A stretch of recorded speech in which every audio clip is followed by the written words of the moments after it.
Yeah, the first time I ever went to the North Shore was with Hurley when I was 13 or 14, and I was super tripped out. I was like, "Well, this place is." I remember the first couple days were really small. And we were just surfing like log cabins, and it was fun. I was like, "Oh yeah, cool smell." And then everyone was like talking about this swell coming, and I was like, "Oh no way! Like there's gonna be a swell, and pipe's gonna be good." And I remember that night, like it got dark, and then all of a sudden I could hear it, the swell picking up.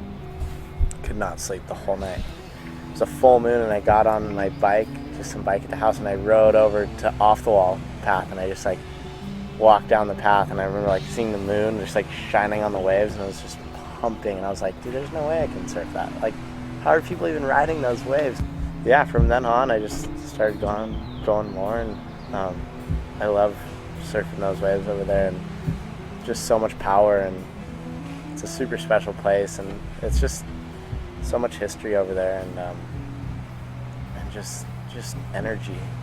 Being out at Pipe is just like, it's just, you're the whole time, like I realize at times out there I'm like, oh, my whole, like every muscle in my body feels like it's like tensed up right now. So it's just, it's crazy, man. It's radical. I've never surfed anywhere like that. I learned how to stand up on a board when I was 6 years old in Hawaii when we were on vacation. It was kind of funny, but it was that experience that showed me that surfing was for kids, because in Hawaii, like, all the kids are surfing, and I wouldn't have noticed that as much if I just started out here. It was like 81, I think. It was our trip with the NSSA, and we were staying with PT.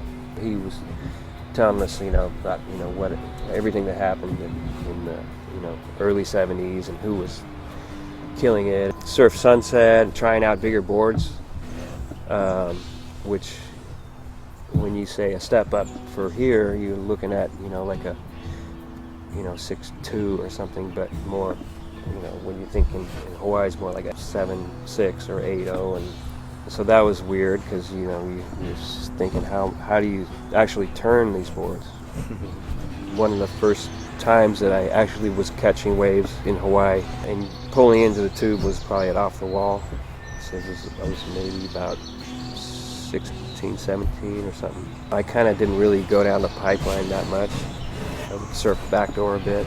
Basically, pipeline, all you have to do is make the drop and then aim for the shoulder, and you're pretty much, if you're in the right spot, you're going to get a big barrel. All this time that goes on, it's just such a compelling thing, Once you start to get a wave or two, and then people actually see you paddling, and they give you the benefit of the doubt, I guess. If they see you on a couple waves, and if you're pulling back, then it doesn't matter if you won a world title or whatever, But the thing that you find hard at pipeline is paddling for a wave, and you'll be like trying to, you get it, hitting somebody in the face with your elbow and stuff, and it's an intense environment, but most of the time it seems like the vibe's pretty good. I think a lot of the kids coming up now, they have every right to be brash, but I think most of the time with these kids is they know that it's what's out there is real, and that keeps everybody usually, I think, pretty humble.